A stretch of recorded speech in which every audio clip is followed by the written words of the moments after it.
Hello and welcome to the agenda. I am Ajay Kaul. In this program today, we will discuss the statement made by CDS General Bipin Rawat that there is a military option on the table against China if diplomatic talks fail to resolve the face-off at line of actual control.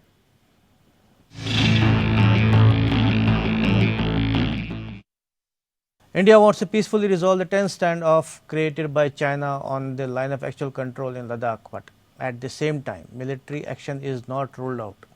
This has been made clear by India's Chief of Defence Staff General Bipin Rawat. According to him, the military option will be exercised if talks between the two countries don't give the desired results. The statement is immensely significant as it comes almost 4 months after the face-off began. Does it indicate that India is losing patience? And has India made appropriate preparations required for a military action? We will discuss such questions with a top former army commander, Lieutenant General Rameshwar Roy, who has served as Corps Commander in Jammu and Kashmir earlier. But before we start the conversation, let us have a look at this small report.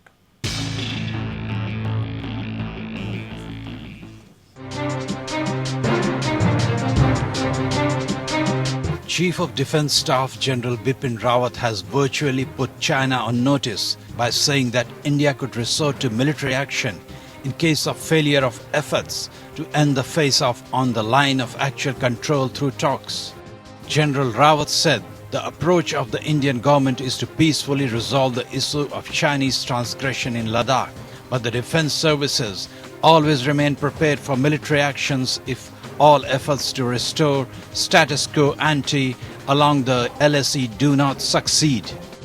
In an interview he said, Defence Minister Rajnath Singh, National Security Advisor Ajit Doval and all those responsible for national security are reviewing all options with the objective that PLA restores status quo ante in Ladakh. This is the first time that any top Indian official has spoken about military action to end the face-off on the Ladakh border, which started in early May. On Saturday, Defence Minister Rajnath Singh held a meeting with the NSA and 3 service chiefs to discuss the standoff at the LAC. The talks about military action suggest that India is losing patience, as several rounds of talks at military and diplomatic levels have not yielded the desired results. The armies of 2 countries have already had one bloody skirmish in which 20 Indian soldiers and an unknown number of Chinese soldiers were killed on June 15th. China has been claiming that it has intent to resolve the matter, but it is not pulling back its troops from the friction point at the undemarcated border. Instead, it has been amassing troops and military assets and constructing concrete structures there. India too has done mirror deployment of forces and assets. The standoff has got dragged too much and harsh winter is round the corner, which is going to increase the difficulty for the Indian forces. Military experts in India have been saying that China appears to have undertaken the transgression as per a well-planned design. And if that is so, India will have to look at concrete options to ensure status quo ante. Bureau Report. Let's welcome our special guest, General Rameshwar Roy, to the program. Welcome to the program, sir. Good evening. Thank you. So let me ask you the first question about the statement made by CDS regarding this face-off in Ladakh, where he says that military option is on the table if talks fail. How do you read it? You see, such a statement coming from CDS after good about 4 months of standoff that has been going on between the Indian Army and the PLA of China. When we look at the statement on its face value, it is like stating the obvious. Naturally, if the talks fail, then military option can be undertaken. But who and when it will get decided that the talks have failed, and we presume that the talks are on. If we go by the historical fact and if we go by the precedent, it will be very difficult for us to conclude when the talks have failed, because Chinese are very good at this kind of a ping-pong diplomacy, which they have been undertaking for the last 4 months. And in the bargain, they have only been strengthening their defensive positions. So, are you suggesting that the CDS should have put a timeline? Yes. Now, when you talk of a timeline, Ajay, the problem with the timeline is that we have already lost a very valuable time frame from the time that the standoff had started. The Right. reports had started coming in at the beginning of the May, and now we are going to be in end of August. 4 months have been lost. The actual window that is now left with you is only the month of September. October onwards, on these heights, the snowfall will start. The Right. moment snowfall starts, the options of taking any military offensive in these areas, that gets limited. So you have already lost the window of action that you had, and now trying to state the obvious, it doesn't make much sense to me. So, are you trying to say that it is a symbolic statement without any real intent? I think it is still little premature to even say that, because right now what is happening is that both the armies are in a face-off with almost, I would say, that mirror deployment. Now, whatever reports have come in until now, it is believed that China has got nearly 30 to 40,000 troops starting from Depsong in the north to Pegongso and much below Semchok. And so is the case with India, which has got equivalent number of troops facing the PLA. Now, if these reports being true, I would say that even to maintain these many numbers in such treacherous height, which vary from 14,000 feet to nearly 16,500 feet, that itself is a huge task. And on top of that, if we are thinking of undertaking some military action, it surely cannot come before the oncoming winter season.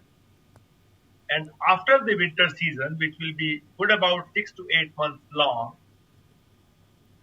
to take any meaningful action militarily will again take some more time. And by then, the position that the PLA would have occupied on these heights where it presently has come, these positions would have got further strengthened. And then to take such a military action, I do not know. I mean, it doesn't take much of a military sense, at least as of now. So, in fact, China, if reports are correct, that China has also been building roads and concrete structures at the face-off points. So, Chinese intent is clearly to settle there. They are not going to, I think, going back. Yes, that is exactly the point. That if China is building roads and it is building infrastructure, it is already preparing itself for a long haul. A similar kind of a preparation on the Indian side, at least as we get the reports, is not really so much visible. So I would take it that China is preparing for a long haul, and it is backing it up with the huge amount of infrastructure preparation. On our side, the reports do not indicate that kind of an aggressive infrastructure building. And if I go by my own experiences of serving in these areas, let me tell you, Ajay, it is a huge challenge to even stay in the occupied defensive positions during winter when these heights vary from 14 to 16,000 feet. The wind speed during winter, the wind chill factor will come down hugely because the wind speed itself is between 40 to 60 knots most of the time. And logistically, it is a challenge to maintain 30 to 40,000 troops on these heights all through the winter, for which I am told that the preparations are on and the large amount of convoys are moving in these areas with the material which will support our troops for that much duration. So, to support them, and thereafter one is talking of a military action. Right now, before the onset of winter, it appears very less probable. So while China is building concrete structures, infrastructure to maybe house their troops for the winter, we are lacking that. So where, as you just mentioned, so how will our troops be housed there if they have to go for stay there for a long haul? Isn't it? It's a mismatch. And when roads, our road infrastructure is very bad. And how do you carry all the assets if you want to carry armaments or heavy weaponry, other things, assets? Yeah, So how do you mobilize those things? this is exactly the point that I am saying. Although reports have come that we are also doing all our preparations and we are also preparing for a very long haul. I'm also told that infrastructure buildup is also on, but the way I see it and the way the Chinese are focused on their preparation, I don't know to what extent are we focused on our preparation, because even to carry out these preparations and carry the men and materials, there are two road axes which are available. One is via Rohtang Pass and the other one is via Jozila Pass. Yeah. And both these roads have a very limited capacity in terms of how much men and material can they carry to boost up the infrastructure belatedly, I would say. At the same time, we have the air effort, but the air effort can at best bring the maximum amount of stores to lay airfield. And from there on again, things have to move by either helicopters or by road. And in the time that is available, or I will call it whatever clear weather days will be available, I do not see much of a possibility that we can build up the requisite amount of infrastructure as well as accommodation for our troops. And if I'm being told that the tents are being built and the Arctic tents would be available for our troops to stay in that, now that is not something that I would relish when somebody has to stay in there for months together. It's okay for 15 days, 20 days to stay in that kind of infrastructure when you're doing patrolling activities, but to stay there almost like 6 to 8 months would be a challenge. So therefore, under these circumstances, I would say that the best option militarily appears to be that we continue to occupy these positions in a mirror deployment. We do not allow any more ingress by the Chinese, and we do not come out with any kind of statement, which are basically statements more in words than in real action that is going to be. And the roads you mentioned will get closed, I think, in a month's time, because after snowfall, these roads will be clogged, and they will be, not usable after that for maybe a heavy movement of troops or assets, isn't it? Exactly. So that is my point, that the entire area of operation is connected with the two roads that I mentioned. And those roads, again, they close down during the winter. And you see, Ajay, the bigger point is that we have, as a nation, created a conventional deterrence in terms of the force level that we have got. And we also have created the nuclear deterrence in terms of the nuclear technology and weapons. Now, the point is that the deterrences that we have got, the deterrences do not work by these kind of statements. So I would consider that these statements need to be weighed in properly before they are made, because these are not the political statements. These are very professional statements coming from professional soldiers. So to that an extent, one has to be careful that when we talk of a military option, obviously, where diplomacy fails, military action takes over. So where is the need to say so? When the situation comes, you can choose a time and place of your own considerations and decide to launch yourself and your military wherever you wish to. But where is the need to state in a manner of a political statement rather than a professional one? And that is exactly what I would feel, that giving that statement at a time when the winter is just approaching about a month away from the scene of action.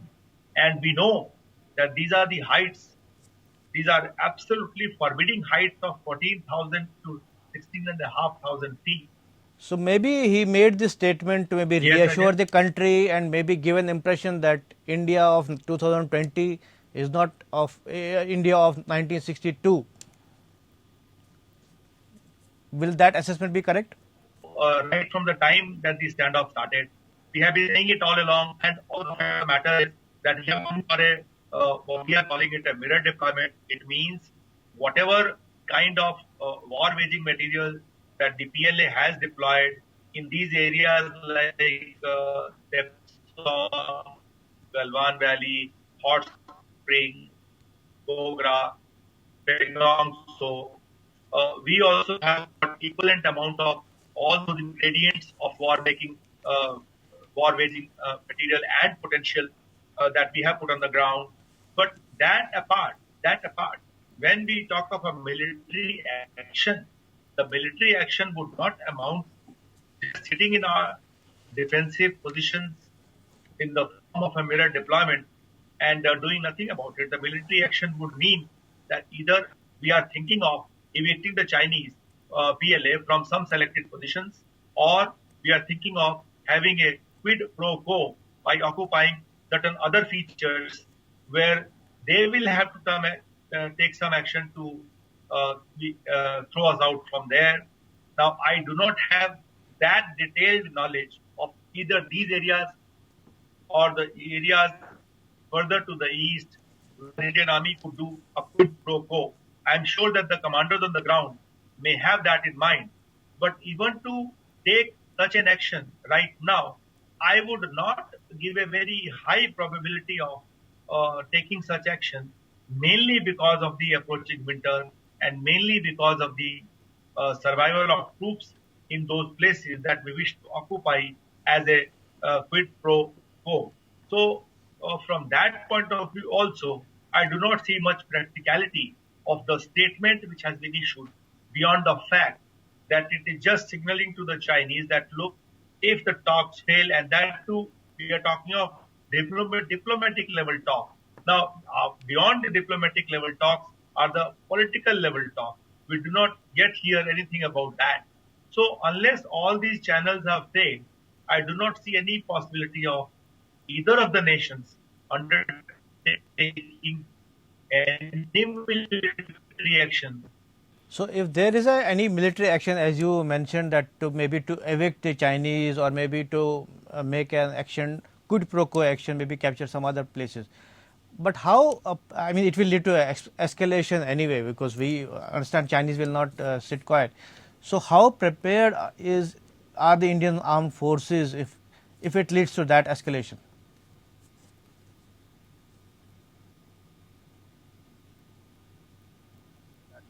Either side is prepared, in fact, is not able to actually assess as to what will be the escalation, how will be the escalatory ladder move if either side takes any military action. Because right now we are aware that the economies are down, the COVID threat is still on.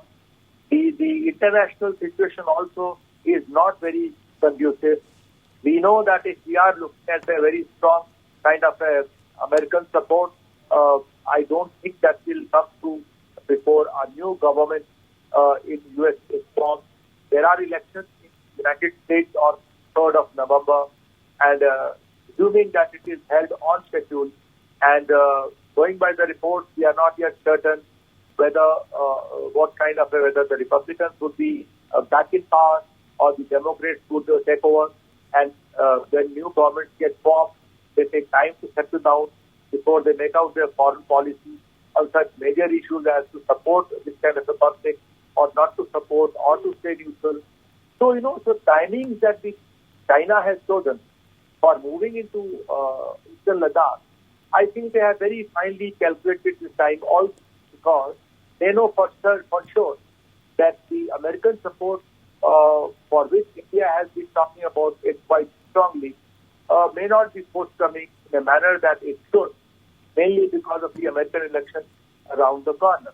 And if we look at the internationally now also, the various statements which have emanated from various political leaders, they have not really indicated a very strong support for India or very strong support for any kind of a conflict in this part of the world.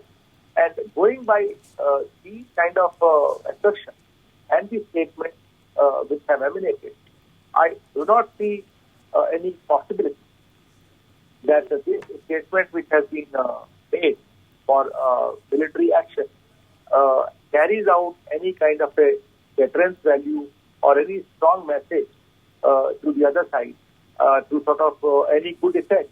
And to my mind, it should have been left unsaid rather than stating the obvious. Okay, we are running out of time. One last question I want to ask you. Yeah. Has the Indian established or armed forces or intelligence agencies being caught napping like Ladakh, like Kargil, I'll say? No, Ajay, not really. Actually, the point is that most of the time we give too much negative points to our Indian intelligence agencies. I would not say they've been found caught napping, but you see, there is a problem. There is an issue here. The issue is that when you do get some information and you do make some assessment, the dilemma has always been that if we make an assessment which is closer to the ground situation, and we move in our troops in preparation to that assessment, the other side takes it as being India being provocative. So it provokes them into action which they may not have intended. If we take the same template to Eastern Ladakh, when we knew that Chinese are coming in big force there, we presumed that they are coming for an exercise and they will go back. But if going by the intelligence report, we would have assessed that they are coming there to now stay there for longer duration and they got some strategic objectives in their mind. And to foil those designs of PLA of China, if we could have moved our forces immediately at that point of time to block the Chinese or to stop their ingress or places they came and sat later, they have taken India to action. And because of those provocations, they would have justified their being there where they have come and sat. So therefore, the dilemma at the action level always remains that do we actually act strongly to the reports and assessments based on the intelligence, or we hold back ours to the last minute and read the current situation properly? Because if we don't, then particularly with Chinese, we will be accused of being provocative. And that exactly has been the case. If you really look at the Chinese media, the way they have given their story to their countrymen after June 19, Right. when they had their casualties also, their troops also killed in that action which happened on 15th of June, they have told their countrymen that it is India who has been the aggressor. And in that aggression, they have casualties, they have these soldiers who are killed. And thereafter, they have justified being where they come. So, they have inverted the entire action against us. And this is the way they are. So, therefore, to unfairly blame the intelligence agencies time and again may not really be correct. More so in this case, because we were dealing with a very dicey neighbor called China. So we have been dealing with a very cunning and maybe shrewd neighbor or enemy. Thank you so much for participating in this debate, sir. This is all in the agenda today. Thanks for watching. I'll be back with another important topic tomorrow. Till then, goodbye.